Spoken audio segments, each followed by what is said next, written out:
Hello and welcome to episode 7 of Someone's Gotta Do It. Today's episode is sponsored by Two Puts. Two Puts is a local golf leisure brand selling a range of hats, t-shirts and hoodies. They currently have a sale on, and you can use the discount code SGDI for Someone's Gotta Do It to get 15% off your first order. A couple of examples of the products. We have the Two Puts hat with the shamrock on the side, and the range of t-shirts. It's the back of the t-shirt with the Two Puts golf ball on the back. Really, really nice, well-made t-shirt. And like I said, 15% off using code SGDI, and I'm going to link it in the bio. In today's episode, I sit down with Hannah Gray.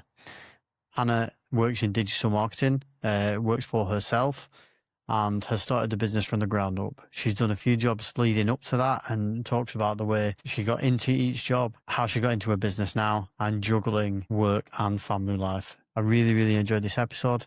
Hannah was a super cool guest and somebody I really enjoyed having on. So please enjoy the episode.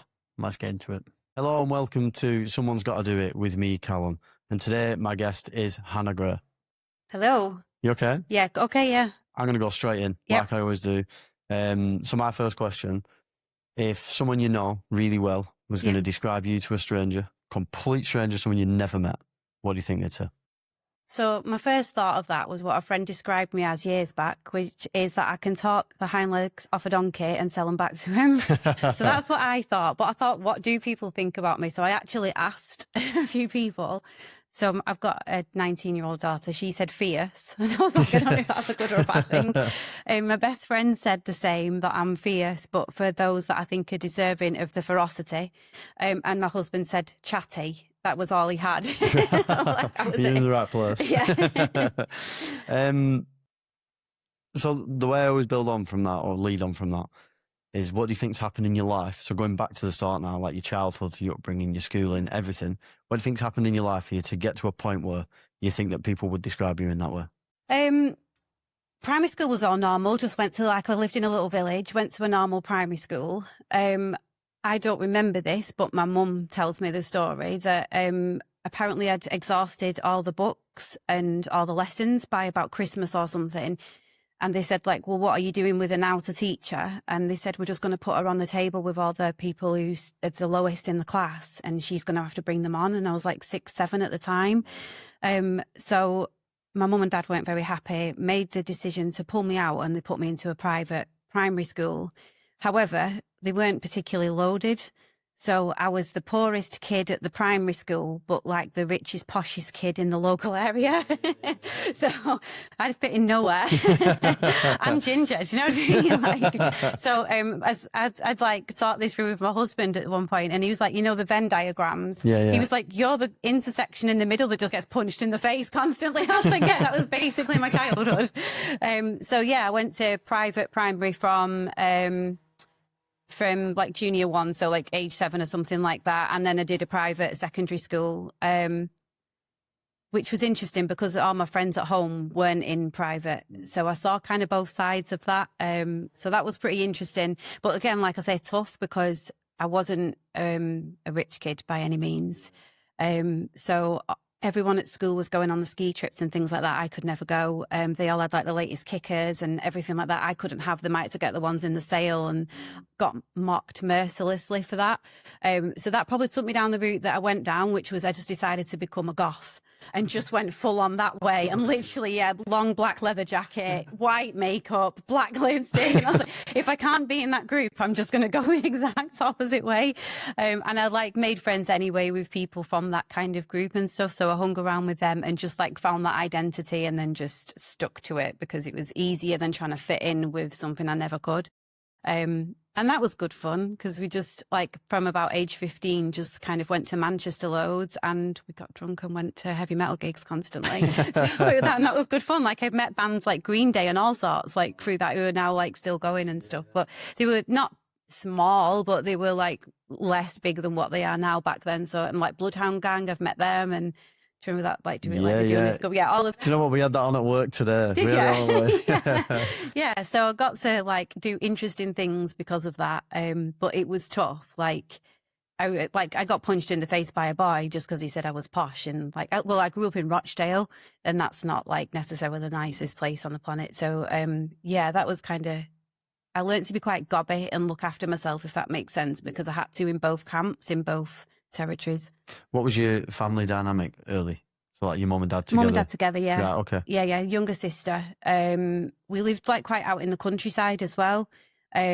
So like they had to drive me down for the bus because it was such a walk down and stuff. But then I'm really grateful for that as well, because like my childhood at home mostly was just playing out on like the farm and like messing about like cows, sheep. Like we used to just go on the back of the quad, and I got to have probably more idyllic childhood. I didn't have to I didn't hang around on street corners or anything like that. I got to just play out. Like I was probably still riding my bike out and stuff up until the point we started going to Manchester and drinking, like 14, 15. I probably still had a childhood.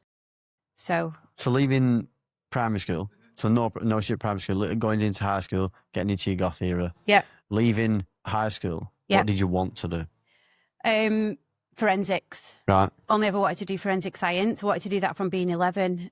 However, I was very headstrong, and you could have gone on to a sixth form at the private school, which is what most people did, and they got great results and stuff. I decided that wasn't the best idea. With hindsight, I'd have done it completely different, but I went to the local college instead and got my first taste of freedom, because they didn't care whether I went in the lessons or not. Whereas at private school, they hold you pretty accountable. Like it's a lot more structured. And all of a sudden I went from this structure to zero structure, and found the pub basically, and spent most of my A-levels just in the pub. Managed to scrape some A-levels, but not enough to go and do the degree I wanted. So yeah, it is what it is. I ended up managing to go and do the degree, which is kind of my way. I will find a way around and do things, but it had to be like this path rather than... instead of the standard. Yeah. So why did you want to do forensic science? Because you said you only did it from 11. Yeah, I don't. Why was that? You know, I don't remember exactly what it was. I remember doing a science experiment in school in chemistry and just loving it. Like we did this diagnostic thing. I think they linked it back to like forensics and stuff like that. And I was like, this is so cool.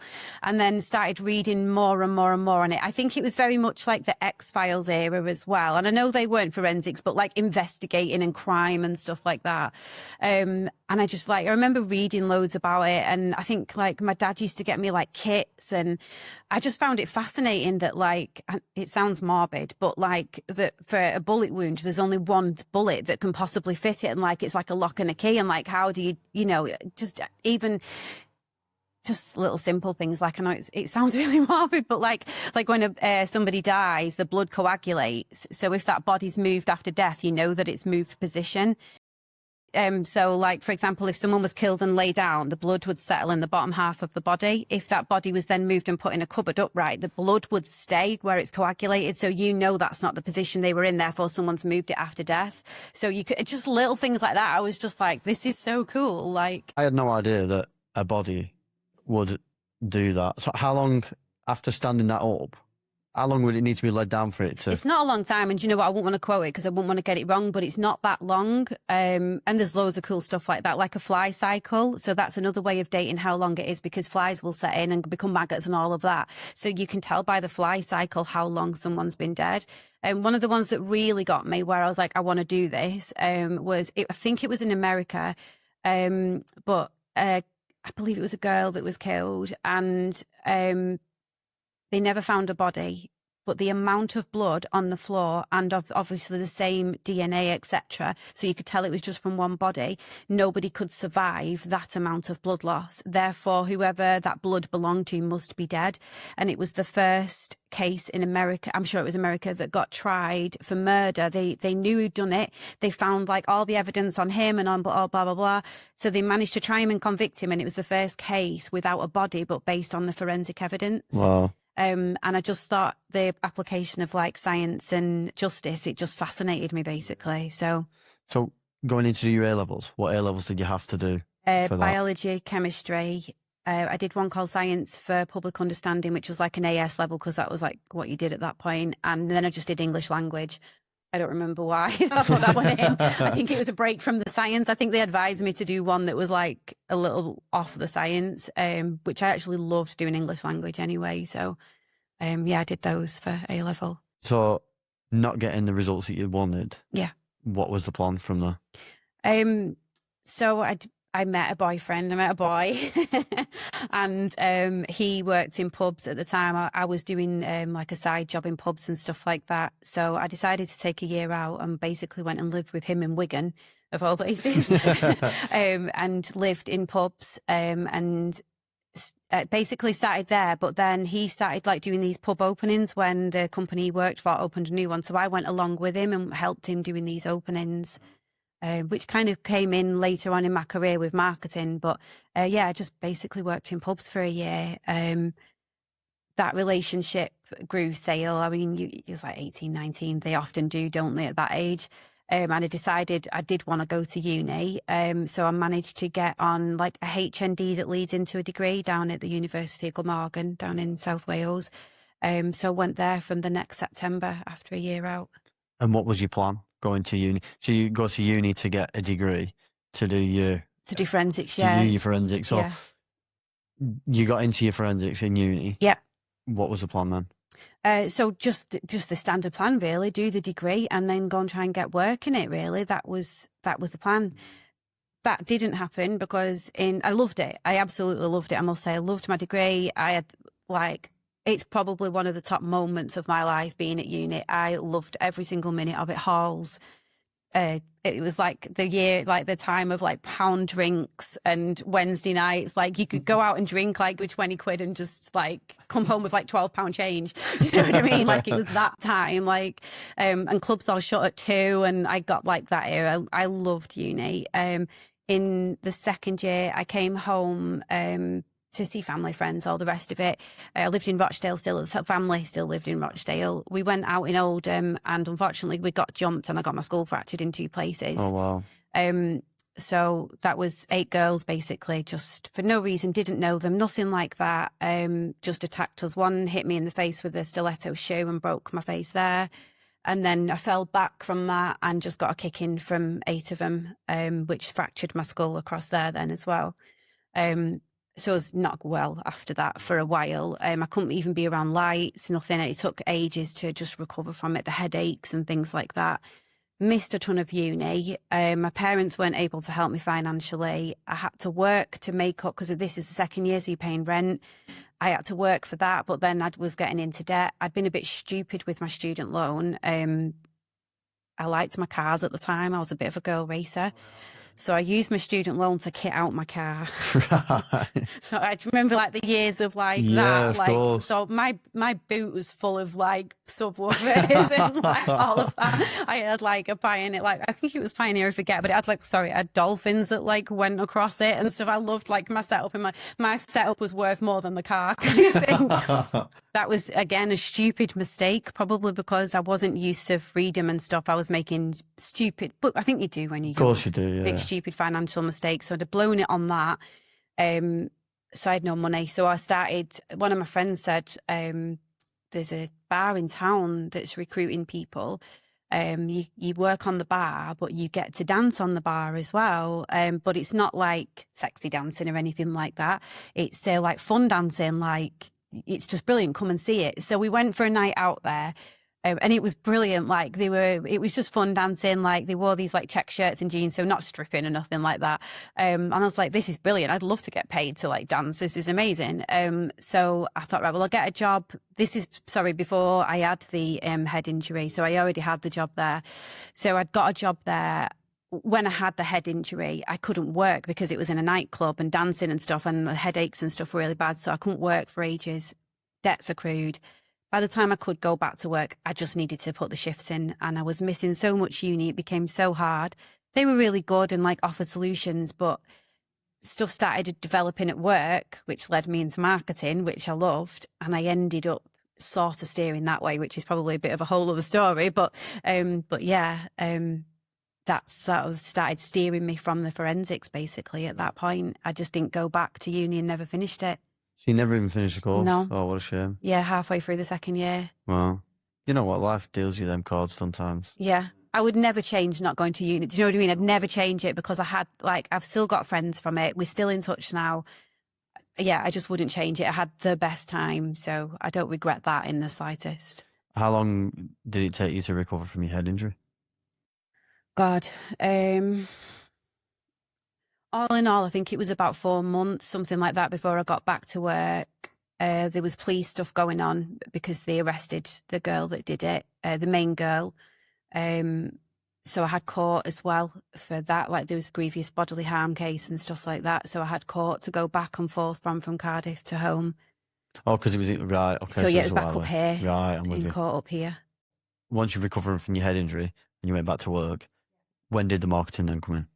So worked in the nightclub, and part of that was people had to go out flyering, on the streets to try and get you in the club. When I went out flyering, they started to notice that the club was more full. So more people seemed to go in whenever I went out. That kind of escalated, and the manager at the time said, do you want to do a bit more marketing for us during the day? I needed the extra shifts, etc. Cool, yeah, no problem. This is way before like digital marketing, pretty much. It didn't exist then. This is like 2002. You didn't have a website for a club. Do you know what I mean? Like, so it was really hands-on marketing. Like I had to literally go out and, so for example, we're doing what we called a 999 night. So it was all police, ambulance, fire. That's right. Police, ambulance, fire service invited in. So I would literally go around police stations saying, we're doing this 999 night. You get this much off your drinks if you come down, a load of you, and just literally going round like the fire stations and stuff, like inviting people in, just being chatty and getting people in. And it worked. Like I kept filling the club. So they gave me more and more work, and it escalated to the point of things like I'd have to get involved with some of the stunts, but we did, because there's 3 unis in Cardiff. Ali G was big at the time. So one of our stunts was to get one of the trucks with like a flatbed back, a chair on it, an Ali G lookalike, and I was one of Ali G's bitches on the back of the truck throwing tins of beans at students with tickets wrapped around them that we elasticated on to get them to come in our club. Like the random things I've done. We had like Chesney Hawks, people like that. Do you remember I Am the One and Only? Like we had loads of people like that, so I got to meet like people like that. Do you remember Timmy Mallet and Itsy Bitsy Teeny Weeny Yellow Puppet? And he did like the Mallet's Mallet. So he performed, but one of his dancers was sick. So I had to learn the dance to Itsy Bitsy Teeny Weeny and dance on the stage in front of 2,000 people in my bikini to fill in. I got to do the Matrix premiere in South Wales, which is nothing big, like it's the smallest thing at the little cinema, but we had to stand on podiums, and the dancers again hadn't turned up, and these were like proper professional dancers. I am not that. And we and my friend had to like do this Matrix dancing, and we were like, what do we do? So we were like, like the slow-mo that they did, like we just kept doing that and like pretending to like do things to each other. It was like the stupidest thing, but the most fun thing. Like we got our hair slicked back and all this makeup done and stuff. So yeah, it was good fun, but yeah, just did loads of random things, but loved it. I loved just being in that world and seeing the club filling up from my efforts. And all the fun stuff I got to do. I just loved it. It sounded like it picked up quick as well, from going to just being on the street giving out the flyers to then, a flatbed truck with LG on the back. Yeah. Whose ideas were they? All your ideas as well? Not all, no. Like, so it would be like the general manager at the time. She was really good, I think, at marketing. So I credit like a lot to her, really. Like I was just part of it and stuff. But I would do things like, we did have an email list and a membership. So I managed to grow that and really grow like all the membership and stuff. So, but yeah, a lot of it was on her. She was very like creative like that. So how long did you do that for? 2 years I was there. Oh, right, okay. And then got homesick and wanted to come back home to Manchester. Loved it down in Cardiff, still do. I've got like best friends down there, but I just miss the north. Like it's different. So yeah, I came back home after that and got a job up here in marketing, working for my uncle, and he's got an engineering firm. So I did marketing for him, selling machines that to this day I still don't know what they do. Right. I've got no idea. It's a German company. A lot of German people used to ring. The machines make other parts for other machines, and that's as much as I can still tell you. So. What was the difference? I mean, it's probably going to be scale, isn't it? But what was the difference between marketing for a nightclub and then coming here and marketing for a business like that? Oh, hugely, like night and day. so I was like so grateful for the opportunity. My uncle literally was like, you're good at this. I will put you through all your qualifications, everything. You can be like an apprentice marketer. He was willing to support me through it all. However, I just didn't enjoy it. I didn't feel any passion for selling them machines. And I think that's something I've learned later. I've got to feel that passion for it. And I didn't. And that makes me sad because he believed in me so much and was prepared to back me. But I just didn't really care like about those machines. So yeah, hugely different. Like we do like big conventions like at the NEC and things like that. And it was all engineers. Obviously I couldn't talk about the machines. I just did all the logistics around it, making sure all the signage was right and things like that. And it just, yeah, websites weren't, you had a website, but it was a basic contact page and stuff at that point. So I just wasn't engaged with it at all, basically. So this was still, what, early 2000s? Yeah. So like 2000 and sort of 5-ish around now. What was the plan? Leaving there? So I decided that I didn't want to do marketing anymore because I just didn't enjoy it. What do? I've got half a degree kind of thing, no qualifications really. So I did what any sensible person would do and decided to go and become cabin crew. So I did cabin crewing for a year. And I'd met up another person at this point, and that was the start of a big turn in my life. I didn't realise it at the time, but things sort of went a lot harder from about around that time in my life, basically. In what way? So, well, it probably helps to come to sort of the end result, like the punchline. He turned out to be a very significantly abusive person. But at that time, I was too young, I think, to know. I don't think I had any idea that that even existed. And I don't think the awareness was like what it is now. Like Facebook's different now. Like there's so much more. I don't know if it's age. I don't know if a 20-year-old would still be clued up now. I really don't know. But I wasn't as a 20-odd-year-old. I had no idea what was happening to me. I thought it was me and there was something wrong with me. But a pattern started where I'd start to get something in my life and then it would just kind of dissolve around me. It would just disintegrate. So I got the cabin crew and loved it, had a ball, got to like obviously go to all the countries and stuff. It was kind of with British Airways. I never realised at the time, but they have franchises. So it was actually called GB Airways, I think. But you looked like you were British Airways. So I felt like I'd got a really high standard sort of job and stuff. I really enjoyed it. And I just got so down. Like I was just, everything was hard. Like, but I thought it was me and my mental state. I thought maybe I'm not coping with the night shifts or something because I've never done nights before. So I just blamed myself, really. Hindsight now, I know it wasn't. I know everything good that ever happened got taken away and it got literally engineered that way. But at the time, I did think it was me and that I was just obviously depressed for some reason. Something's wrong with me. Yeah. So the end result? I only did a year and ended up like leaving sick from the cabin crewing, and then got a job in insolvency, which I then actually was in for about 10, 11 years, and actually really enjoyed. Through that time, then I had my first child. I had a daughter, and was on and off with that person, basically. They would come and go. So as soon as I had the baby, within weeks, he'd gone. And then when she was a little bit older, he came back when it was all a bit easier again, basically. Which meant while he was gone, I managed to hold down jobs. There was a pattern of when he came back, jobs were very hard to hold down and manage.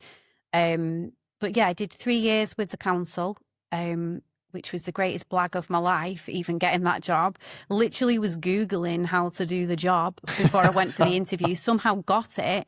He was like, do you know how to fill out bankruptcy paperwork? Like, and I'd seen that was going to be on. So I'd like Googled how to do it before I went in. I was like, absolutely know how to do that. And they like, believe it. And I got in the job and I was like, I have no idea what I am doing. I don't know what I'm doing. So luckily, there's a girl that I'm still friends with now, like just absolutely took pity on me and like helped me with everything.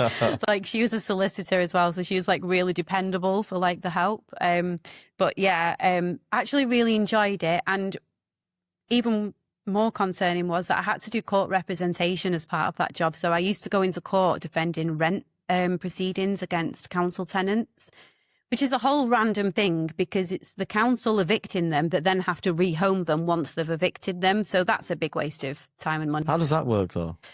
Yeah, it's just how it's literally the way. So like obviously you've got the council houses. If they don't pay the rent, they have to evict them. But when you're back on the homeless register, the council has a duty to house them. So why don't you just work with them and do something in between and save all that cost? But they go through the official thing. So It makes no sense, does it? No, it makes no sense. But I used to have to sit on the duty. I don't mind, by the way. I'm saying I had to. I actually really enjoyed it. So you would be behind a desk like this and the duty rota. If someone's flat, house, whatever, was being repossessed, I only did the rental, never mortgage. And it was only the council ones. So they would come in and I would look at all the paperwork, have to prepare a case. And sometimes you have like 15, 20 minutes to prepare a case and then go before the judge and argue the point. Luckily, there's a few key points that you always argued on. I am not legally trained. Like, I have half a degree. I was just going to say this, yeah. Like, it was really scary. And then the other person usually is. So the person on the other side, for the council, it was for Stockport Homes, they would have an actual solicitor. So I am sat there against people who are clearly more like qualified than I am. To be fair, a lot of those things are quite textbook. It's like, if you've done X, Y, and Z, then it's going to be an X, Y, and Z outcome. Do you know what I mean? So, but yeah, people used to come in with like bin bags of paperwork, like, here's all my debts. I've not opened them. And I'd be like, we have 15 minutes. Go now. Just open envelopes. I need the paperwork. And it'd just be crazy. Like, because people, a lot of them have just buried their heads in the sand to get to that point. So yeah, I did 3 years with the council, and then, it was constant talks of redundancy all the time.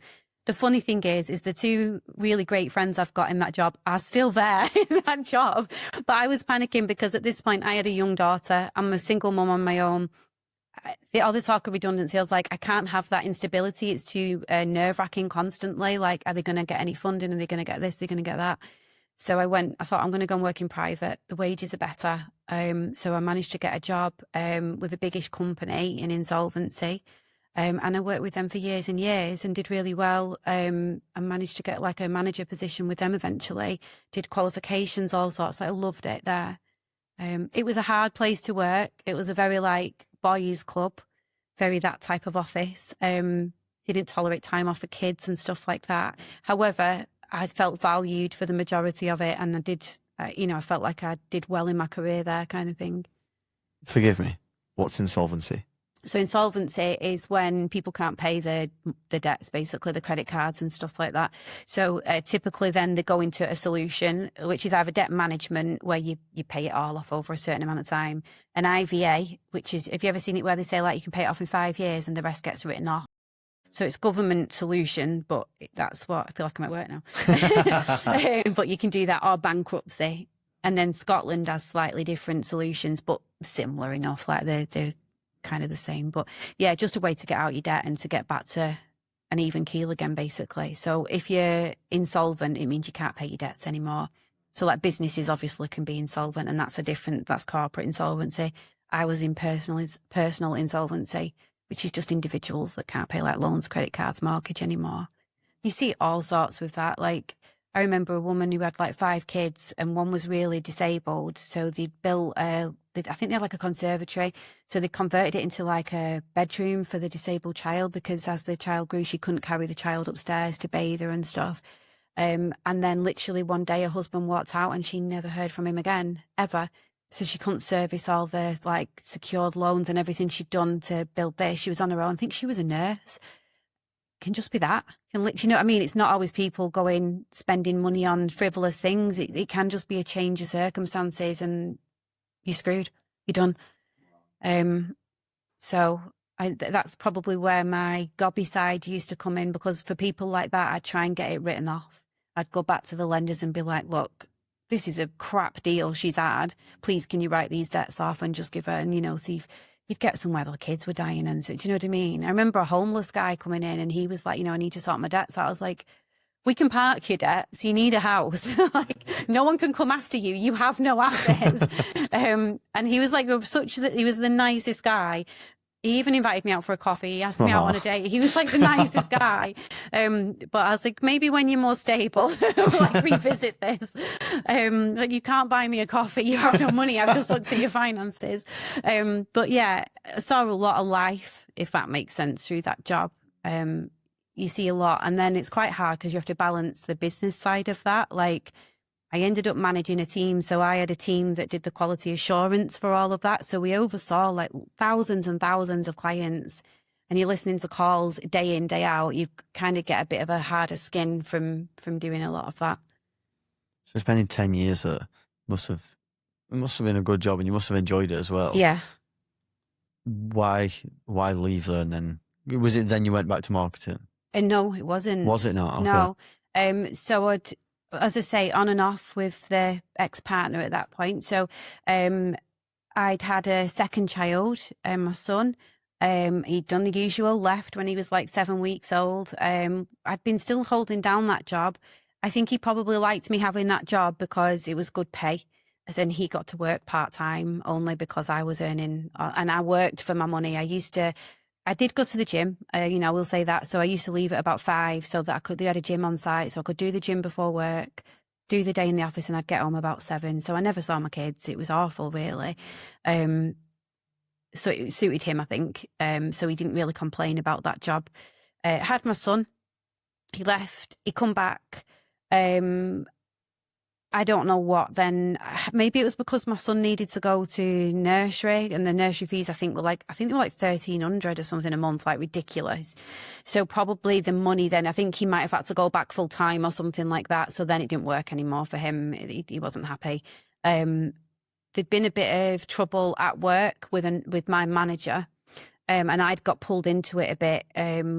Like HR were trying to get stuff on him, and I was getting dragged in, and I was thinking, it's me, they want to fire me, I'm next in the firing line. And I got all paranoid, started to get really depressed and down. He was like making it worse at home, and it was a very difficult time at home with him at that point. And it just kind of blew up to the point where I was like, I think I just had not a breakdown, but I just couldn't go in anymore. Like, like the anxiety got that bad and stuff like that. And it was crazy because I loved that job and they'd always been brilliant. So I went off on the sick. There was a director who worked there, a female director. I think she was the only female director. She'd given me this job in management. That was all of it. She told me I'd got the job before I'd even got the job, and they pretended to interview for it, but I already knew it was my job. So I think she'd seen something maybe in me, I don't know. And when I'd gone off sick, she said, can we meet up in a coffee shop and try and resolve this? And she gave me like every option under the sun to resolve it.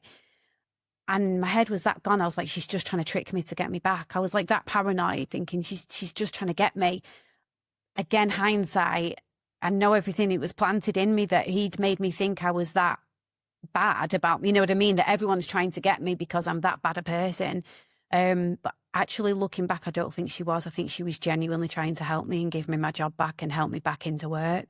And I always think about it like reaching out to her on LinkedIn and be like, I really appreciate that. I think I know what you were trying to do and I didn't take up on it. And she's probably don't even remember who I am. I'm probably nobody to her. Do you know what I mean? But I always like felt really grateful because I know she took the time and like literally came out to this coffee shop in Salford Quays to try and help me and stuff. So yeah, that was, and I just never went back. All that career gone, all that, like the working for the insolvency qualifications took 2 years. So like to be an insolvency practitioner is pretty much the same as being a solicitor, that sort of level. And then you get like a junior one. And I passed that. That was a thing. I passed it with distinction. And I got a really high mark. I think I was like I think I was like 7th or something in the country with my mark.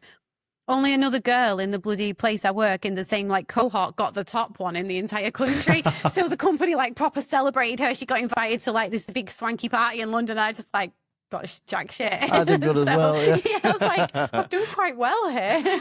I was like, just get back to work. But yeah, I worked really hard for that job. I grafted and it came to just nothing basically in the end. Leaving and going sick. How did you then get back into work? So I did a couple of jobs then. like I say, it got really hard with him at home. Nothing was ever good enough. It wasn't good enough putting the kids in childcare. I was a terrible mother for that. So I was like, right, how am I going to do this? Because I believed it. You bear that in mind. I just believed he's right. Like, what mother leaves the children? He drummed it into me, that much. So I was like, right, so what job do I do then where I'm not leaving my kids? I was like, well, if I go and work nights, then I can be there during the day for the kids. Forget about sleep. Don't worry about that. I'm going to be there for the kids. I can be a good mum and I can earn money to pay the bills, which you do as a good mum. So I'll go and do that. And that logically works in my head at the time, thinking I can pull this off. So I found a job caring for kids. So the kids were like ones that were on like a register. It was in Oldham. So they'd been identified like like a parent might be abusing them or something like that. There was something going on with the kids. They were on a register for a reason and under social care for a reason. And you do things like give the parents respite or go in and supervise, help them parent, things like that. So I did that for a while, basically. I went caring for kids. Some of the shifts were during the day, but the majority were during the night that I did. How did you find juggling the nights and then your life with your children and your partner at the time as well? Horrific. It was horrific. Like, there was no winning, like, because he wouldn't clean, he wouldn't cook, he wouldn't wash the clothes. That's all women's work. He wouldn't sort anything like with the bills. He would do the school runs and that was about it. So he would do that. And then the rest of the time he sat there watching YouTube. So I did literally everything else and it was never done to a good enough standard. And then I was tired, like really tired, because I was sleeping literally hours out of a 24-hour period. Not good. And I mean, I'm not in the job now, so I can't get fired for it, but I was falling asleep on the job. I worked out ways to make it look like I was awake. So if I heard someone, I would make sure I was like sleeping upright and stuff like that, just to try, and even if I could just sleep for like 5-10 minutes, just to shut my eyes. So yeah, it was tough. Probably like the question of the lowest point of your life.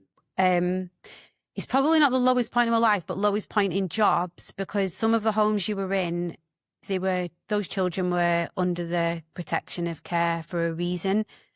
And those homes are not in a good way, like threadbare, dirty. They're not particularly nice, pleasant places, some of the homes. And I remember sitting there on a couch. Obviously, I've got everything going on that I've got at home. This little boy that I had to monitor, because basically they don't fully know what had happened, but they think that he'd been possibly force-fed at some point. So he'd got too scared to eat. He was about 3. He was the same age as my son, refused to eat solid food. Like, in fact, refused to eat anything other than Chupa Chups lollies. It got so bad and he got so malnourished that they had to feed him through a tube in his stomach. So there was no medical need for it. It was a psychological need in that little boy because he'd been so abused.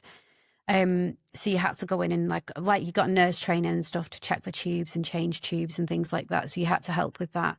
And they were trying to educate the family on how to teach him how to eat food. So I quite enjoyed that bit because I love being a mum, and so I would show them how, like, I used to cook food at home and bring, like you do the weaning and you have it all in the ice cube trays and all that. So I would take that to them, and this little boy had no toys and stuff. So I used to take like my son's bike with me, like, just a little trikes and stuff like that. I'd take up his toys with me, so that he had some new toys to play with and stuff like that. So there was bits of it like that were fulfilling. But then I'd be sat there at night, family would all be in bed and that, and the house was not in a good way. And I remember one night sitting there and literally a rat jumped at me off the table, and there was rats, and I was there like thinking, what do? Do you put your feet on the floor? Do I want to put my feet on the couch? Like, I want to go to sleep. I don't know what to do. Like, and I'm thinking, how has my life become this? I'm sat here at 3 a.m. with rats jumping at me, and I've still got to go home, care for the kids, get them to school, do the cleaning, try and get 2 hours sleep, get back up and go and do another school. Like, what do I do? Like, this is horrific. So I'd say that career-wise, that was like the lowest point, like having rats jumping at me. But I just did it because I had to earn money. Must have been so difficult, though, to be at home in an abusive relationship with young children yourself, and then going to work and seeing young children the same age as your own children. You're juggling so much. Like we're talking about the children and we're talking about your life at home, but for you, it must have been unbearable. Must have been so difficult. I didn't realise I was being abused at that point. I didn't get it. I thought we had a rocky relationship. I thought it was volatile. I was very, very, very unhappy, to the extent he told me I had bipolar, and got me to go to the doctors and got me diagnosed with bipolar, and they put me on bipolar medication. And I never had bipolar. That's been since like completely ruled out. So that's how much somebody can twist your mind. I never had it. So I was on that medication and stuff like that. But yeah, it was horrific. Like, there was a day shift I had with a little boy, and we'd had all this training where if children say certain things, it can indicate other things. And he was about 12, 13. We'd gone out playing football, and we were walking back, and he turned around and said how he'd thought. He used to call me mum a bit, and we'd talked about this with my supervisor, because then once they get to that, it's not good for them. They get a bit too attached to you, and it's really awful, but you have to move them on to another carer at that point, because it can be, imagine if he gets a really strong attachment to me, I can't be there forever for him. I'm not going to be as just a paid carer. So there was that to bear in mind. And then we were walking back. I already had this in my mind. The dad had been very abusive to me in the house and shouted at me. I'd had to walk out for my own safety on a few occasions. And they'd said, when that had happened, please, can you go? No, in fact, to be fair, they were really good. They were like, you never have to go back in. We're building a case against the dad. I'm sorry we've not told you this before, but we need you to get whatever you can get, because we need to get this little boy safe. And I was like, I cared, you know what I mean? So I'll go back in. I don't think he's going to hit me or anything. And I know it sounds crazy, but I think I know when men are going to hit me and not, because of my experience at home. So I kind of I know when a man's going to snap at me and when they're not. So I was like, no, I think I'll be okay. He's just verbally abusing me. I can take it. I'll go back in. Anyway, this last time I was walking back from playing football with this little lad, and he said about how he'd thought about getting in bed with me and doing things to me and stuff. He was like 12, 13 years old, and it's essentially rape he was describing.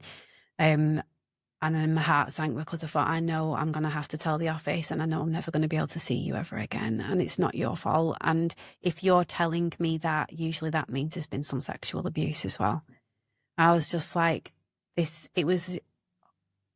I quit at that point. I went and I said, I can't do this anymore. I can't do that. I had a friend who continued to work there, and I said, like, people need to fight for him. Like, you've got to fight for him. Everyone's got to fight for that. I can't. I'm so sorry, I can't. And I couldn't anyway. They could never put me back on a shift with him after he said that to me, because my safety, them as a company and stuff like that. And then my friend who worked there contacted me down the line and said, I think it was about 2 years later, it took them that long to get him out. Wow. Because they kept trying. It wasn't for a lack of trying, I will say that, but it was the system. Like, and he was like, you were right. You were literally right about everything, and it's taken them 2 years. And that was just shit. Yeah, horrible. I mean, I'm glad he's out, but the worst thing was he was removed from his mum because his mum couldn't cope and put with his dad, and then the dad and the stepmom abused him. Like, what chance has that poor kid got? He almost ruined his life. Straight away. Yeah. You know, like from such an early age. Just don't. And the mum, really, from my understanding, she wasn't on purpose. She had mental health problems. I'm like, could she have been given better support? It was never my place to say, but I think that would have been the better option, because her thing was just that she couldn't cope, not that she deliberately wanted to hurt him. The dad and the stepmom did.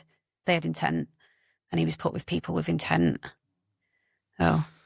I mean, leaving that job must have been like an absolute must. You know, not many people could, you know, deal with what you were dealing with at the time, you know, especially with like your life at home as well, but dealing with that, like even the story, it does, you know. Yeah, it's horrible. It cuts you, doesn't it? Yeah. So leaving there. Yeah, so left, and then I got a job at a local stables. So people who were struggling in school used to go and like help out at the farm, and they also rescued racehorses. I love horses. I love being outside. I love animals. So I thought, well, I can use. I'd got like an enhanced kids certificate that I could show them, so they knew that they could get that with me, and I'd work with kids and stuff like that. So they said, like, come down and work with us. So I did it, and went working there for a while. that was an interesting one. I'm not convinced that they were a charity. I think she just liked having horses and having them paid for, if I'm honest. There wasn't a whole lot of charity stuff happened other than the kids coming in. So that didn't really last long. During all of that, my sister was on maternity having her baby and said, like, I want some extra cash. These little businesses on Instagram are making like a fortune. Do you fancy doing something? I've got a bit of a skill where I can watch something on YouTube and I can learn it. Like I learned how to like point bricks and stuff off YouTube. Yeah, I can just do random stuff like that. So she was like, there's a moment like, and she's like, because she's just had this little girl, and at the time these like little bloomer knickers were really like fashionable for babies and stuff. And she was like, we could sew them and sell them. And run a little business doing it. So I was like, sure, why not? Like, I just need some money at this point in time. Loved hanging out with my sister. Like, sounds good to me. So we set up this little business on Instagram, got the Instagram profile. I literally got myself an industrial sewing machine, taught myself how to sew, got pretty fast, like literally learned how to do French seams and all sorts of things. And we started making a fortune. We could pull in £500 in a night. We'd put a sale on. We'd like be showing it, like me sewing, talking to the camera and stuff like that. And we'd make literally like, should we go on holiday? Yeah, right. How much do we need? Right. And then we'd do like a night of it like that and take ourselves away on holiday, like me, her and the kids, which was obviously such respite from everything in my life. And I loved it. I just absolutely loved the whole thing. I couldn't sew babies' knickers fast enough, basically. What year was that? Oh God. So that would have been about 2016 now. So Instagram must have been in the early days of Instagram then, because I don't remember it being around for as long as, like Facebook's been around for a long time, hasn't it, in its infancy, whatever. But... Yeah, so Facebook was, so I remember MySpace when my daughter was born. MySpace, so that was about 2007. And then about a year or two after, I think about 2008, 2009, Facebook, I'd have to fact check that, but it was around them I remember getting on it on Facebook, and then it would have been about 2016. So I think it had been going, but this is back when Instagram was like easy to grow on. It's a bit like probably TikTok is now for some people, but yeah, mega easy. And we formed a community really quick. So like loads of other businesses were like backing us and collaborating with us and stuff like that. And people started asking like, how are you guys doing it? And my sister was never really interested in that side of things because she had a really good career to kind of go back to after her maternity, but I wasn't. I was floating around and stuff. I didn't actually think about it, to be fair, as a career, but I just really enjoyed chatting with people. I'd sit there DMing them, this is how we've done it, try doing this, do this on your business, and then they'd have success. And I really enjoyed seeing it, like these other little businesses having success. Sister ended up going back to work after maternity, rightly so. She had a great job. And then I'm like, well, what do I do? Because I can't do it all by myself. Like, I don't really want to. At the time, loads of people were asking me, and I was like, well, what if I charge for this? Like, what happens then? So I kept my other job going and started charging people for bits of advice, started just doing it in the evenings, like a bit of consultancy work and stuff. Really, really enjoyed it. And I was like, okay, kept growing. And then to the extent I could leave my job, like I'd left it and become like completely self-employed. That was in 2017. So straight into digital marketing from there. So you've gone full circle marketing wise, haven't you? Yeah. Moving with the times as well. Like obviously marketing early on, no digital at all. No. Full circle and picking it up straight away digital as well. So you must have like just a hand to it, you must just be really... I do think that comes from my family. Most of my family are self-employed. My granddad is really, he was really that character. My mum had shops locally, so she had clothes shops locally. And she used to get me to do, I loved doing it. I was child labour or nothing like that. But I used to like do her window displays. I used to get tasked at £5. I got paid for minding the sale rail outside the shop. £5 a day, like that probably was child labour. Yeah. So I watched my family do it. I watched my mum. My mum started that business from nothing. My mum went to a warehouse, bought a load of ladies' underwear, and used to go round people's houses doing like underwear parties. I think she did the makeup before that. Oriflame, it was called. Like, they used to, do you remember those? Like the days when women used to have them parties all the time. I remember, my mum did some like what was the kitchen one? There was a Pampered Chef, was it? Was it Pampered Chef? I don't know that one, but there was Betterware. Do you remember Betterware? You used to get the thing for your door. I don't know if you had that round here, but we had Betterware. I remember Avon ones as well. Yeah. We have Avon Avon ones and stuff like that. So I'm Yeah, familiar all the with. women get together, get horrendously drunk and buy a shitload of stuff they don't need. And my mum was like that, yes. Yeah, look at this new gadget I've got. Yeah. Yeah, I think she started on the Oriflame, did really well on that, and thought, well, I don't want to keep buying it off them. That's not the best way of doing it. I'm going to go and find my own way of doing it. So she went into underwear, literally knickers and bras, found a wholesaler locally. So I remember we just had rails of like knickers and bras hung up, and my mum got herself a little van and literally got herself booked out doing that.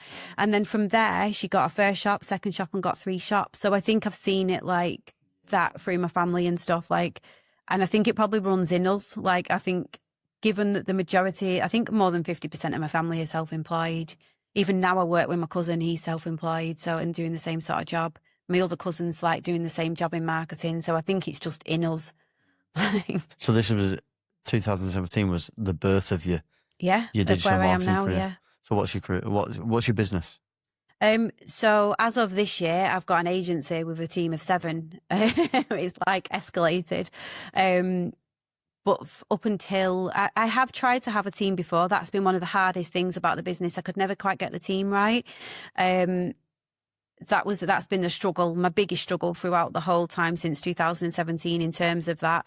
I feel like I finally got it right now. I've got the right team and things like that when we're growing and it's doing well. But I've really, apart from trying to dabble in getting a team, been freelance up until then and just done it on my own.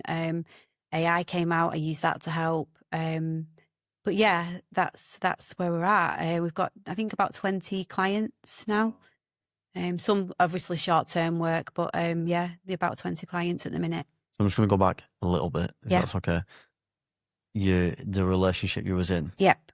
When did that end? At which point in your career? 20th of August 2019. Right. Very specific date. Yeah, so that had escalated. So basically what happened was I had that job. He hated that job. He saw it as me. He said I just dicked about basically on Facebook all day. You just sat there, you're doing no proper work. It's not proper.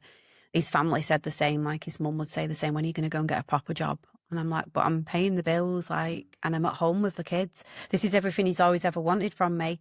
And it's a complete U-turn on where you were before when you was working with, with the vulnerable children. Yeah, exactly. Complete Yeah, you U-turn. think like most people would be supportive, like she's happy, she's doing something, she's growing something, but I probably missed it out. But prior to that, so he always wanted to be in the police. He got in the police down in Bristol. Something happened and he just came home one day. So you don't normally just lose a job in a day. So I'm guessing he got fired, laid off, whatever that looked like. But he said, no, it's just not for me and I miss the family too much. He'd gone to Bristol because he just wanted to be in the police and he managed to get in that force. And I was like, yeah, cool, go and live down there. He ended up just being with somebody else down there and living down there. So, okay. Then wanted to come back. He came back. Slightly after that, Greater Manchester Police, GMP, were recruiting. And I was like, do you know what? Forensic side of me. Maybe I could go and be in the police. Like, maybe I can forge a career there and do something there. That's because I just always want to do something that I'm passionate about and feel like I'm into and stuff. So we both went to go for it because he was like, well, I want to try again.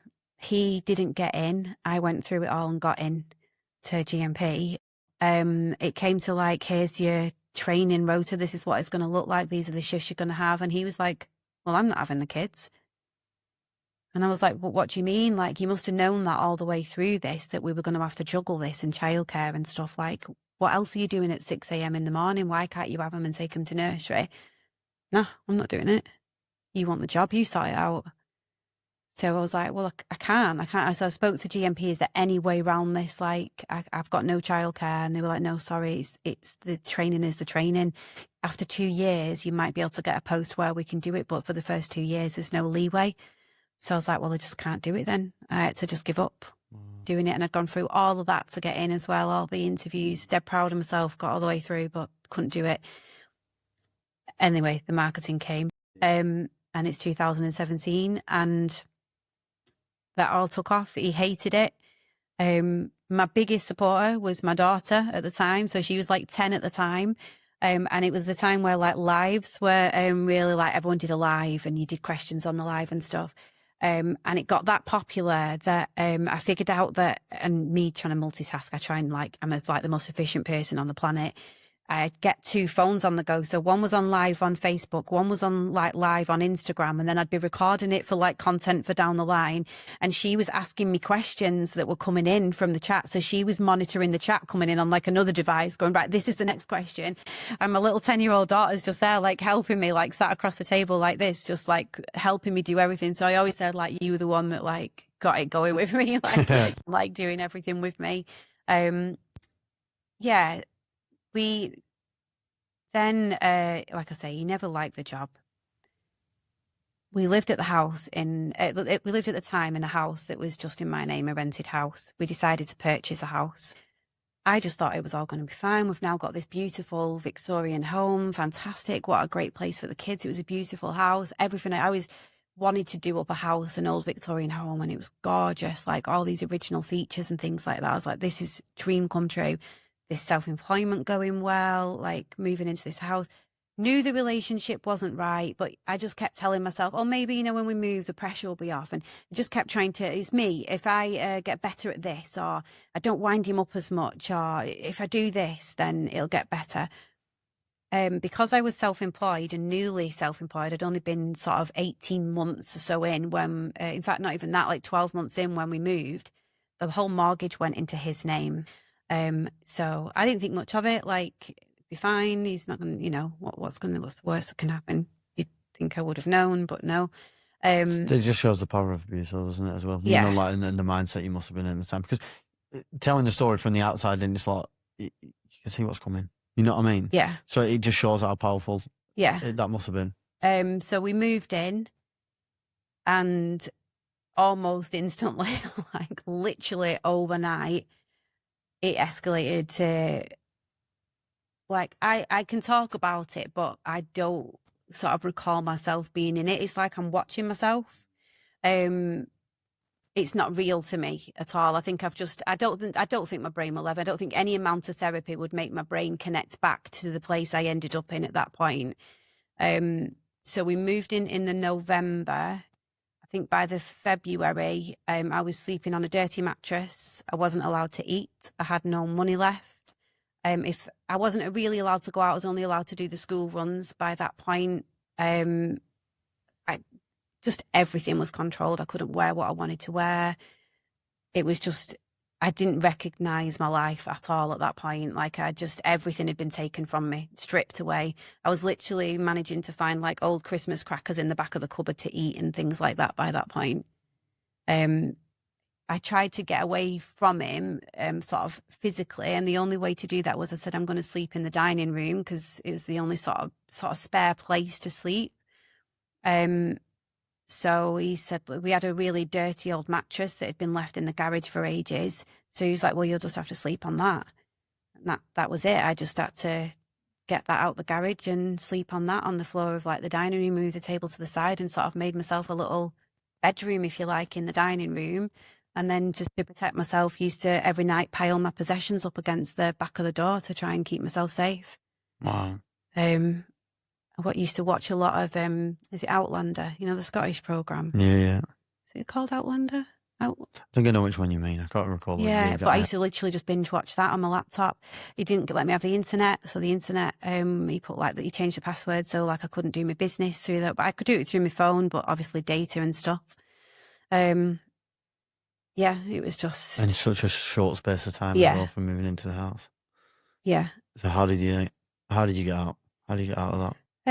So in the February, I think it's really weird because I kind of, I rung a helpline basically in February, but I can't tell you what triggered that because I didn't still know at that point I was being abused. It's really weird because I remember having a phone call and they were trying to explain to me, you're being abused. So they do this like check where they go through it. Has this happened? Has that happened? And things like that. And I just answered it and they were like, right, you need to pack some things now. We're going to come and get you and the children and you need to go to a hostel now. Like, that's how unsafe you are. You need to go now. And I was like, what are you on about? Like, don't be stupid. We've just had a row. Like, this will resolve itself. Like, I'm not going to a hostel with the kids. Like, are you crazy? Like, that's nuts. Like, you're overreacting. Calm down, everybody.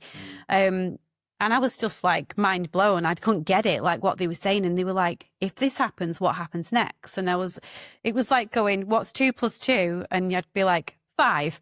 They were like, no, it's 4, isn't it? And I'd be like, no, like I couldn't see it. Like I just couldn't compute it in my head. Like it just wasn't there. I don't even know what to tell you.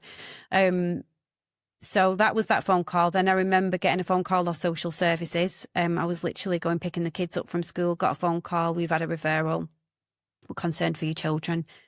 And I was like, excuse me, what? And she was like, what you've told us about your partner, the children are not safe. We need to investigate and we need to make sure your children are safe. And the first thing I see is like the Daily Mail headline, you're going to have your kids removed. So I was like, no. It's all wrong. Like, he's not doing anything. It's fine. I can sort this out. And they were like, no, there's no going back. You can't go back from this. So I was like, right, you cannot tell him you are investigating. I am still in that house. He will literally kill me. Like, you cannot tell him. He cannot know that you were involved in this. Like, you cannot tell him. And I managed to get them to agree to investigate the kids without telling him. You'd think that I would have like been like, this isn't safe if I'm thinking that. I still thought I could resolve it and stay there. It's still at that point. I can't explain, like, when they say, like, why don't women see it? Like, I'd like to think I'm not a stupid person. Like, I've proven myself academically. Do you know what I mean? Do you know what? From the everything you've told me about your career and the path up to this point, it's clear you're not stupid. I was just brainwashed. Do you know what I mean? You're actually utterly, really, really switched on. But I was utterly brainwashed, and I just believed the worst about myself. I had nothing left. You know what I mean? Everything in me had been ripped away, basically. There was just nothing left to believe in. And I believed that, it was just nothing.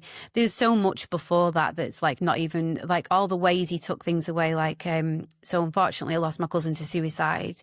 And he didn't let me grieve. He was like, how long are you going to keep this up for? You can't do this in front of the children. So I couldn't even grieve. Like, I wasn't allowed to grieve my cousin and things like that. So much had been stripped away. I'd got to the point almost of no emotion, if that makes sense, because I was just used to it. I knew the drill. I knew, like, when his eyes go like that, you go and get in a corner. That's the safest you're going to be. And even the dog would go and be cowering and wetting himself and things like that. So I'd be trying to keep the dog safe, trying to keep the kids safe. I just knew the drills and just lived it and just did it.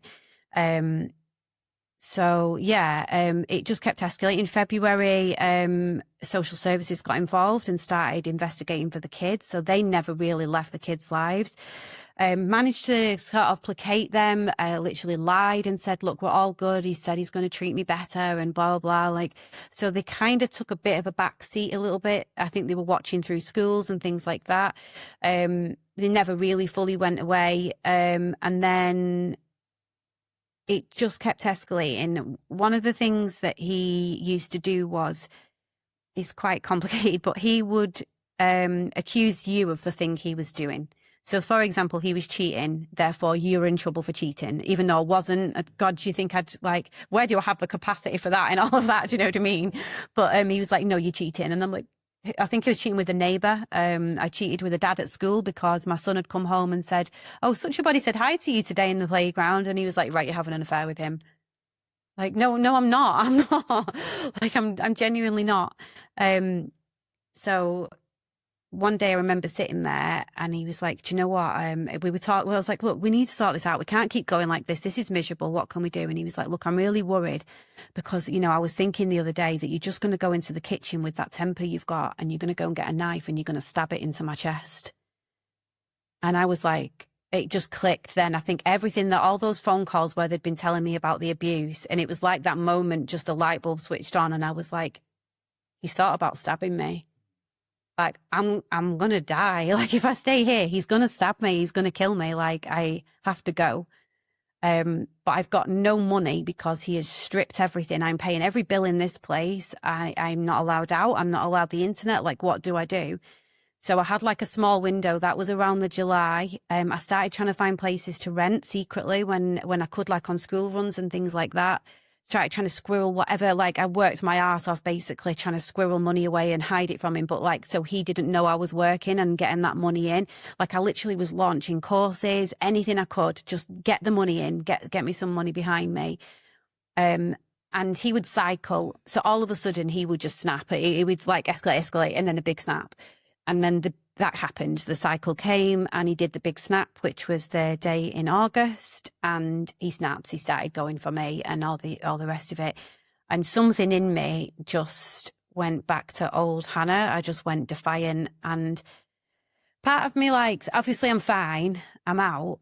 And part of me thinks, was it stupid what I did? But ultimately I'm out and I'm fine. But I don't know if I do, and I don't regret what I did, but I just started laughing in his face. Now, I think that could have been a moment of extreme violence because I just snapped and I was like, I am not taking anything anymore. I don't care. I don't care what you do to me. I don't care. And I just started laughing in his face. But that escalated him very, very badly. So my daughter had to lock herself in a bedroom and started calling people for help. My son, he was only little. He didn't know. He was trying to use an iPad to phone 999, but didn't know where it was. So he was terrified. The dog's terrified. He's wetting himself under the bed. I rang my mother-in-law for help. His mum, and just said he's gone. He's like, I need to get out of here for mine and the kids' safety. And she was like, no, you're lying. He wouldn't do that. We're in the pub in Manchester. We're not interested. So I was like, well, can I please stop at yours then with the children? Because my mum and dad's place was quite small. They had no room for me, would have had to sleep literally on the front room floor. So I was like, they had 2 spare rooms. So I was like, is there any way I can come and stay? And she was like, I don't want you there, but I'll have you there for the children. And I was like, I am out of the frying pan and into the fire if I go there. So I can't go there either. So where the bloody hell do I go? My sister had the tiniest box room at hers. So I rang her and I was like, can I please just crash at yours with the kids for a while? But I need to get somewhere, obviously, very soon. I've been trying to squirrel away money, but I've not got enough to go and get anywhere. So it was escalating. Like I say, this is I'm trying to make phone calls in the middle of him literally just throwing the stuff, smashing my stuff up, and it was just going crazy. I was trying to get what I could, like the kids, and shove it in a carrier bag. And my sister came round and got my kids, basically got the kids out, got them to safety. So I just grabbed literally what I could, what he would tolerate me getting, got it in the boot of the car and drove off. And that was the last time I was ever in that house. I had to pull up round the corner, rung the council, and I was like, I'm homeless. Got no home. You're right. You were right all along. What do I do? So they said, you can't do anything now. You've got to wait until, I think that was a weekend, Friday or something like that. You can't do anything. You've got to go down to this office on Monday morning and tell them you're homeless. And they'll see what they can find for you. So stopped at my sister's, went to queue up in the homeless line. Do you know what I mean? You just never see that coming, do you? How did I get here? Yeah. Queuing up, especially I did this beautiful home. Do you know what I mean? It was gorgeous. And successful jobs as well. Yeah, exactly. And I still had the business, don't get me wrong. So I went and queued up in this line and they were like, right, because it's domestic violence and stuff like that, you have to go into the women's shelter. He cannot know where you are, where the kids are. You can't tell him all of that. I was still so scared of him that I thought, well, he's got to see the kids. So how am I going to manage this? What do I do? Not only that, this is when I was in Rochdale, the homeless shelter, the women's hostel, was in Sheffield, an hour and a half or 2 hours drive away. And I still had to take him to school every single day. So I was like, how do you do this? Then they hit me with the blow. Because you're working, you're self-employed, we don't pay for it for you. If you're on benefits, you get it all paid for. Because you're not, you have to pay for it. And it was something like 1,200 a week. And I was like, I don't have $5,000 a month to give you for our housing. And I've got to pay for food and all the travel. I can't do it. I can't go into the hostel. I can't do that.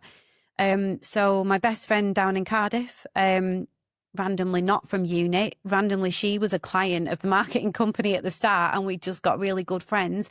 I'd only met her a few times in person, but we were just really pally and best friends for years before that.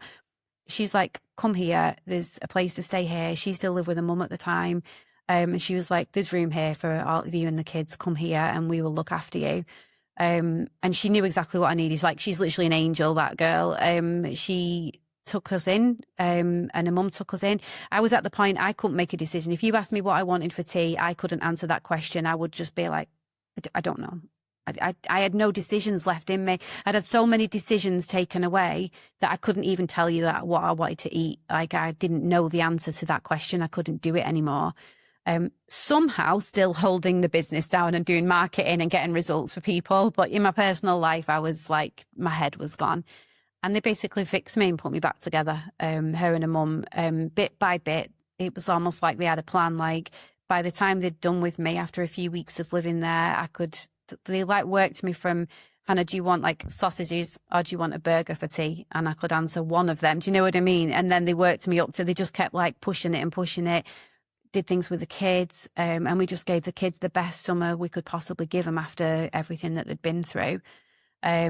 Just took them out every single day to anywhere I could think of, the beach, the castles, just anything, just did something with them. I got up early in the morning, 5, 6 o'clock, got as much marketing done as I could to keep the job going, and then got the kids out. And then my sister went to pretend to be me and looked at a house in our little village where we lived. Luckily, there was like 20 people, but luckily accepted her. So we got a little house across a park from my sister. And just after the start of term, I lived with my cousin for like a week, and then we went in our house where we lived until we moved up here. Wow. Yeah, we got a little house, and that was it. It was our little safe space, basically. I mean, what lovely people as well that you met through marketing to take you in and build you up from being like really low in your personal life to being. Yeah, she would do anything for me. Like she says that like we're like sisters. I'm a maid of honor this year for a wedding. We've got the hen do in a month. Well, congratulations on a wedding. I know, yeah, yeah, I'll tell. But yeah, no, she's just another person. Like she's just an angel. Like I can't even. She's my person. Do you know what I mean? Like she's brilliant. And her mum is. I jokingly call her mum mother as well. Like they've been like, because I'm organising the hen do with her mum, so I'm like, I've been on to mother. So that's lovely. Yeah. So into the digital marketing then, and that picking up after they built you up and you got your house. Yeah. Did that start to really pick up after that? No, probably tread water a little bit. And then I met my now husband. And so Karen put me back together. He put a rocket up my ass. It's the only way I can describe it. He was another level. And he just did everything. He just, he did a lot. He's done everything for me. He's just amazing, still is. So he was a Royal Marine. He had his own PTSD and stuff like that after Iraq. He's seen too many people like lose their lives and have PTSD and stuff like that. He gets depression. He gets a lot of that stuff. And it was him that recognised it in me. Like, I remember he's a bull in a china shop, my husband. But at first the banging, me and the kids couldn't cope. He would be banging around downstairs and you'd come up and you'd just find me in the corner, like shaking. And he'd be like, oh my God, like, cause he's not like, what the hell? Do you know what I mean? That's not a normal response. The kids would be going off and he's like, this is not right. Like you need help. So we got like a lot of therapy between me and the kids and stuff, but his support as well. Like he properly just helped us get back together. Now I spend my days keeping him alive, but yeah, it was him. So when he just believed in me.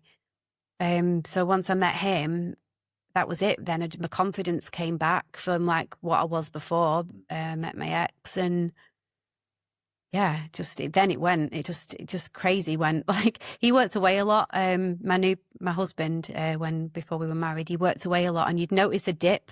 I wouldn't get as many clients and then he'd have a period at home for like a month or two and my business would go like this. So we were like, we need you to be at home because I do so much better when you're around me. So yeah. So the business has taken off at this point now. Yeah. And you're picking up. What does a day in digital marketing look like for you? Oh my God, busy, fast paced. So like now, it's probably different to what it was a year or two ago. So going back a year or two, I was just client facing myself. So I'd do it all myself. So just the usual, like I'm very organized. I have to be because there's so many things to juggle. So just checking, I'm very client first. That's my ethos. Like the clients have to feel like they're valued and I'm looking after them and things. So it's them first. So checking the messages, checking what's coming in, any information that's coming in, any results, what needs the priority, what results are down. So I'd go and check all the reports and things like that. And then look at what work I've got to do for the day, basically. always more work than there is day available. But I would prioritise, obviously, campaigns and things that are needed. Mostly do Facebook ads. That's how I kind of grew the business. Discovered I was pretty good at Facebook ads and I can sell pretty well on them. My husband would probably say I'm being humble there. I can sell very well on them. So to the extent I kind of got cocky and I put this offer out where I just do 10% of whatever I sell, no retainer, no nothing. I just take 10% of whatever I sell because I'm confident in selling. I know when I look at products, can I sell that or not? So I pick deliberately and sell what I know I can sell and take 10%. And then a lot of those clients then, because I grow them and help them scale the business through that, they then come on and take a full marketing package. So I get to do the full thing then and do full campaigns and like launches with them. I get to go to events. I get to do all sorts of just brilliant things. And seeing stuff that, you must get around and see some really, really cool stuff. And going back to what your life was like then to what it's like now. It's night and day. I can see the difference, and we barely know each other. Yeah, and I can see the difference in you. I think it's unbelievable, unbelievable. Thank you. What do you think the biggest misconception is about digital marketing? I think a lot of people don't fully understand what digital marketing is. I think there's so much noise on Instagram of like, or on any social media platform, but probably because I'm on Instagram, I see it the most. But there's a lot of noise. You need to do this. You need to put this hook on. You need to post this many times a day. And these are like the bottom level tactics. People don't kind of see a bigger overview and look at the full picture. And you get a lot of questions like, oh, I've heard this app's really good, or I've heard this plugin's good for my website. Should I put it on? And it's always like, right, take it back. What do your customers like? What works for you and your budget? Do you know what I mean? Like there's so much noise. So I think a lot of people don't fully realize the full picture of what digital marketing can be and what it can do for the business when executed well. They just see a lot of the smaller tactics that they can do. And then I think that's a shame because there's businesses with so much potential that there's so much noise, but they never get to what's actually going to move the needle for them. And obviously that's where I tried to come in, but you can only do so much. But yeah, I think that's the difficult part with digital marketing. There's a lot of people that call themselves marketers. We never mentioned it in all of this, but I went and got a degree in the middle of all of this. So I have a marketing degree. So I just did that in my own time whilst I was doing the business because I wanted to make sure I was really truly qualified and understood what I'm doing. And I love learning. So I thought, let's go and do this properly. But there's a lot of people that call themselves marketers that are not. And then people trust them, not their fault. They're being led on. And then they get crap results. So they don't understand fully what good marketing can do for the business. And I think I saw a quote that really summed it up for me, that there's many professions where they rely on something to break to earn money. So like a mechanic needs your car to break. But for me to succeed, I need you to succeed. I need your business to be doing really well because then you will keep employing me. I need things not to break. So a good marketer really is, they're a profession where when you win, they win and vice versa. So I like to think of it like that. But yeah, I think a lot of people don't trust marketers, get crap advice. There's a lot of wrong advice out there. And all of that just adds too much noise to the whole industry. I wish there was some sort of regulation so that businesses could really, truly access proper help and cut straight to that without all the crap. I was going to ask this later down, but based on that, what advice would you give to maybe a small business who wants to grow the business through digital marketing? I think it does depend what stage you're at. Obviously, at the very start, you've probably not got money to go and invest in a marketer. You've got to DIY it. And then I would say understand your customer. That's the starting point of everything. Really know, where is your customer? Where do they hang out? Like, what social channel are they on? Or, a really great example is Holland Cooper. So I don't know if you've heard of Holland Cooper. So like a big country wear brand. I think they're worth like 25 million now. So huge, huge company. They've been going a couple of decades. When she started, she went to badminton horse trials. She saw a gap in the market for a certain type of item. She knew that the people who wanted to buy it would be at this big horse show. So she went and got herself the smallest stand she could. sewed these mini skirts and took them. And that's how she started this £1 million, like tens of £1 million enterprise, because she went to where the audience were. So she met the audience where they were. So I'd say really understand your audience is the first thing, and go to where they are.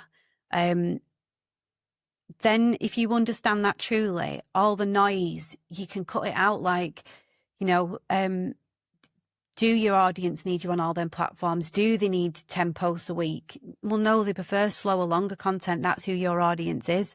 So you can start to make decisions based on your personal business rather than all the noise, and start to drown that out. So I would say that's the best place to start, that true understanding of your audience. And probably the best way to do that is to map out a day, minute by minute. Like, they get up, they go on Instagram, they like to have a scroll, then they go and, like, I don't know, have the breakfast, get a brew, then they might actually go on again. Then they're busier the rest of the day, they're at work. So right, they're on Instagram at that time in the morning. I need to get my post on just before that. What do they want to see in the morning that's going to make them feel good for the rest of the day? Right, I'll make sure that's the content. Do you know what I mean? So knowing your customer answers all those questions without having to lean into all that noise that you're seeing everywhere else, and you can drown that out and focus on that. And where there's a saying, isn't there, where your focus goes, where energy goes? Oh God, I'll get that wrong. But anyway, if you put the focus on it, it grows basically. And you'll find that if you zone in on that and really truly do that, then you'll find that that just grows it. So I'd probably say that's what I'd say for small businesses. Probably my second tip would be mindset. That's the biggest killer of the businesses that I see, is the owner gets in the way of it. So they get a bit too risk averse, and they won't take the risk. You need to take some risks when you're in self-employment, and they just get a bit too can, and they get in their own way, and it's just stops the growth basically. Arrogance, I see that a lot. People who think they know it, but they actually don't, but they won't take help. And it comes in a lot of forms, but they just don't take the help that they need. And at any point in your business as it grows, you're going to need people. You're going to need help. There's very few businesses that you won't need some sort of help with at some point. So you have to know when to take on and who to take on, and put your pride to one side and let people better than you do certain jobs. So I'd say that that's another thing as well, just mindset, having the most open mind. Like, you can't be like, oh, we've always done it that way, so we're always going to, you can't. You've got to constantly review every decision and be very open-minded, and be happy to take feedback, criticism, and all of that. So yeah, I think those would be my top tips for a business, starting out, and then getting the help when you've grown to a certain level. Find the right help to help you keep growing. Similar question, but what advice would you give to somebody who wants to get into doing digital marketing, like the job that you do? Yeah. Me personally, I'd say educate yourself in it, get the best course you can in it, and never stop educating yourself in it, because it changes constantly. Do the job as well. Yeah, really do the job. So things change all the time. Like, if I just led the team and didn't actually do the tasks myself, I'd never get a true appreciation of how it's changed and what options are available. So you have to keep your hand in all the time, I think, and be humble and kind of do the lower tasks sometimes, because otherwise you'll lose a grip of what's changing. Like Facebook ads, for example, that changes several times a month. So if I didn't go and run ads, I wouldn't know what's changed on that platform. So you have to make sure that you're still doing the jobs.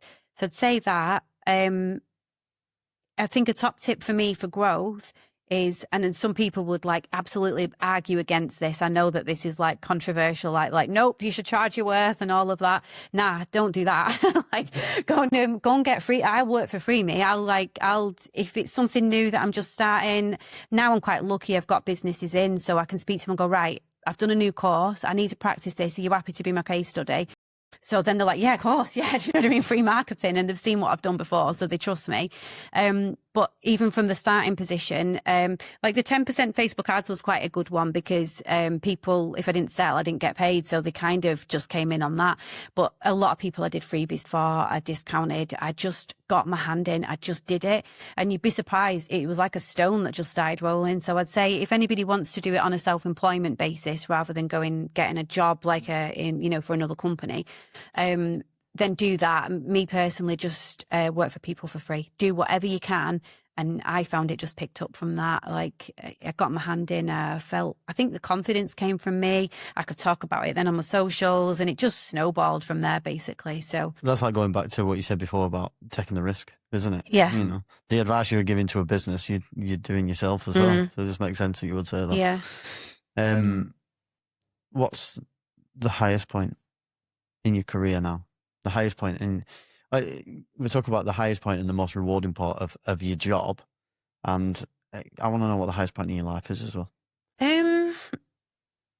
I do not celebrate wins, which I have talked about in several therapy things with my husband. I just don't do it. I never acknowledge my wins. I struggle to do that. I think that's probably come from my past, because if you ever had a win, it very quickly hit you very hard. You don't celebrate that. You keep your head down. So I struggle with that still. But my honest answer when asked that question is that, like, today, like, every day gets better and better. The business is growing more and more. I'm still married, which my ex told me like would never happen. We've had another baby. We've got a third child. Oh, congratulations. Thank you. She's an absolute feral, crazy baby. So my honest answer would be today. And that doesn't mean that like I'm the happiest I've ever been or something spectacular, obviously, than being here. But it's not that. It's because I'm happy. Do you know what I mean? I've got the business I want. It's still going really well. We just like had a great day on the business, like the team, we were designing campaigns and it was really nice. I love working with them. The guys are great. The clients are great. Like, yeah, like, so today, do you know what I mean? Like, for that reason.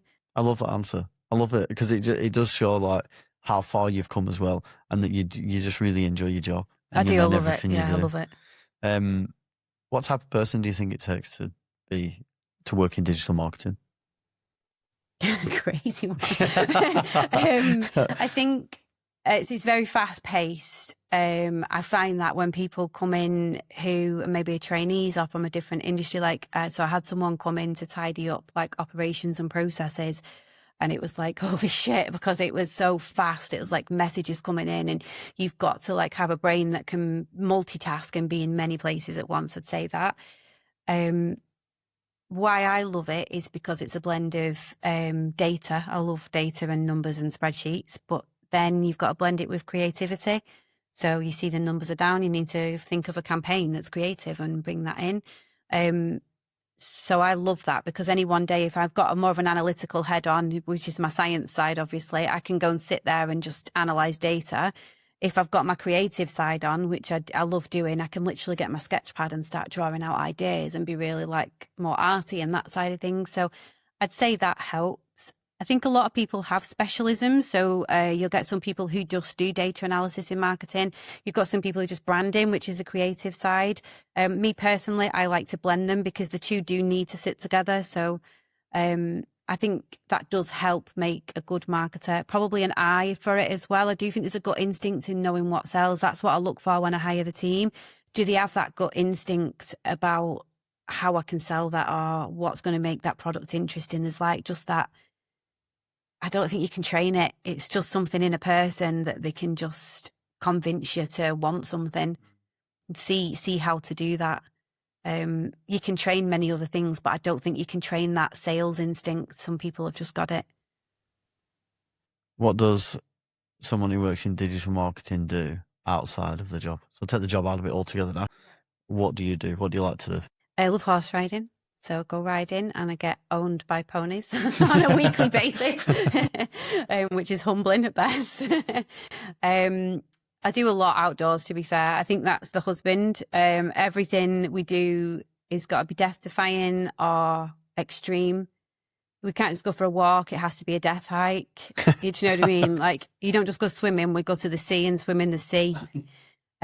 Like, we don't just go for a day out. We go to Scotland, to the Highlands. You know what I mean? Like, everything's extreme. So yeah, we love traveling. We tend to do a road trip in the summer for like 2-3 weeks, and we'll travel around Europe with the kids, which I've just loved. I don't know if we'll get to do that with the baby because number one, car seat issues, but number two, because you're not supposed to be in Ellie for long, and she hates being in the car, so that would probably be hell on earth at this point in time. But the two older ones loved it. It was brilliant. Just yeah, we did like 1 year where we went around like a load of the World War type sites. Like we went to Belgium and the trenches and did a load of that. And then we love mountain biking.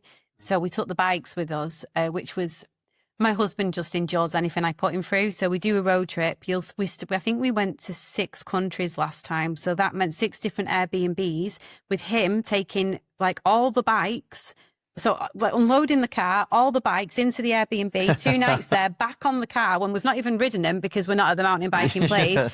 And then eventually we end up in the Alps, and we love going to like places like Teens and doing mountain biking there and stuff.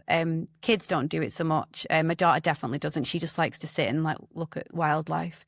But my son's had a go on that. So yeah, I love mountain biking. Oh my God, it's just brilliant. My husband got me into that. I never did it before then. We've just got like, our house is like go outdoors. We've got like a blow up kayak and like we went to Scotland with that. We did the whole thing in COVID where we got a van because, you know, like everyone did. Like we bought like an inflated price van, like everybody, you know. We also got the inflated price dog. We like did everything textbook. I know at least 3 people who've done the exact same thing. Yeah, you paid 3 times as much for a van, 3 times as much for a dog and toilet roll. Those were like the 3 major like bingo card things for COVID. But I remember, so he was a Royal Marine and then he went into being a Navy diver. So we went up to Scotland and he was like, right, you've got to keep this kayak in the same place and I'm going to dive for scallops. We're going to have fresh scallops for tea. I was like, okay, cool. This is like brilliant. Like, love this. So I had to keep this kayak. Have you ever tried keeping a kayak on the same spot on a moving lake? Every time he come up, he was like miles away from me and he's going, what are you doing? And I'm like, coming. Like, oh my God. But that's my life with him. Like, we got wetsuits and he taught me how to dive. The kids have been taught how to scuba dive and stuff. Yeah, you name it, we've had it. Like, we do it. Like, we've done, so he used to take me wild camping in the lakes. So we've done everything from just sleeping under a tarp. We took the dog with us, like, and just slept literally under a tarp, and you could see all the Milky Way and everything. Like, it was insane. That was quite an interesting time because it was during COVID when we were all like doing more hiking and stuff like that. And I didn't know, but I'd broken my knee. I'd ripped the ACL. But we couldn't get, no doctors were really seeing you. It was all phone care and stuff. And I was like, well, it's a bit swollen and sore, but, you know, I'll crack on. Kept giving me like over the phone physio and stuff. Then our cat got hit by a car. And long story short, I went to go and try and help her. I jumped off a small wall, like 2 foot high, and that knee, because the ACL had gone, I'd landed on it, but it just went. So I went over on the other ankle and broke that ankle. So I broke that knee and the other ankle, but I was just kind of like, nah, they'll be sprained, they'll be all right, I'll crack on with it. So we were like walking up like Scaffold Pike and stuff like that. And I had these 2 injuries like that whole time, like our anniversary. So bearing in mind our anniversary is the 28th of December, we camped in -7 on the top of Scaffold Pike for our anniversary. Like, we were doing stuff like that. And then I find out I've essentially got 2 broken legs. So I was like, right, that's why they hurt a lot when we were doing that. So yeah, that was quite good fun. But yeah, we just do tons like of outdoor stuff. Like, he said that's why he knew he wanted to marry me after the first hike we did, because there's like sayings in the Royal Marines like cheerfulness in adversity and stuff like that. And I'd like to think I'm like that. Like, I don't dwell on stuff. I'm pretty like a happy person. So I'd done camping as a kid. Those were all our holidays. We only ever really did camping in Cornwall. So I had that version of camping in my head, and he was like, we'll go for a walk and we'll camp out. This is called wild camping. It'll be really good fun. I'll take a little stove, cook us tea. And I was like, well, why don't I make us like a nice bit of tea up and we'll warm it up there, right? So I was trying to like, you know, impress him because we were new together. And there was this Greek dish I loved making called beef stafado, which is like a Greek stew with like big chunks of beef in it. It's gorgeous. So I made this big slow cooker version of it up, and I bought this big tin, like my dad like used to send me to school with sandwiches in a World War II mess tin. So that's kind of like stuck with me. So I had this like big round metal sort of clip version of that. So I was like, I put this stew in, right? Oh my God, it weighed kilograms, right? It was proper weighty. So he comes round to pick me up for our wild camp, and I was like, I've made this stew. And he was like, brilliant. And he humoured me. He never like let on at all. But this stew was, and he had to carry it, and we hiked for like 8 miles to this camp spot, and he carried this stew the whole way, like never said a word.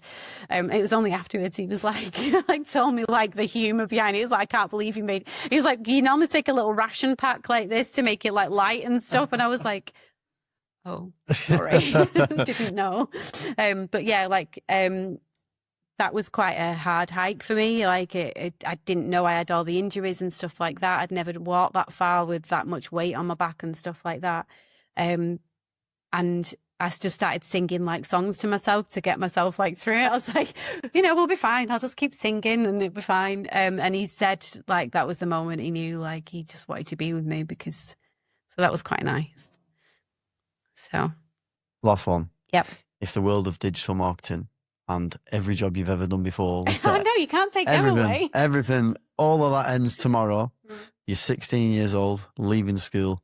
What do you want to do and where do you want to be? Probably do something like run an animal sanctuary. I probably love to do that. I love animals. I love being outdoors. My daughter's now going into conservation and I just love it. I love all the stuff she's learning and trying to do, and she'd save every insect, everything. She'd say like nothing gets killed in that girl's path, and I love it. And I see a bit of that in myself as well. Like I love that. I hope she goes and does it herself. I hope my little entrepreneur, she's looked at her, I've never said it. Like, in fact, if she listens to this, she'll hear it. But it'd be lovely to see her like do her own thing. If she can never get a job in it, then go and do your own thing and start your own little sanctuary. Where can people find you? So on Instagram, I'm very at home there. So my own personal one is at Hannah Gray Marketing, and then the business one is 40 & Co. Don't judge that too harshly. We've only just set that up and I've been very focused on the clients. I've literally hired a social media manager this week who is in the process of sorting that out for me. And obviously on Facebook, email, things like that. You can find the website. So you can always drop us an email if you need any help or anything like that. I'm going to link all them in the bio as well so people can find you. That's it. That's everything. So thanks for your time. You took me on a ride. I've been on a real ride, but I've really enjoyed it, and I appreciate your honesty as well. And yeah, congratulations on your newest child and on getting married, and congratulations to your friend on her wedding that's coming up as well. Yeah, can't wait. It should be good. Thanks for doing this. Yeah, really no worries. appreciate it. That's it, guys. So thanks for watching, or thanks for listening if you're on the audio. Same as always, if you've got any feedback, let me know. If you've got any guests, suggestions, let me know. But that's it for this. So thanks for watching, and hopefully see you in the next one.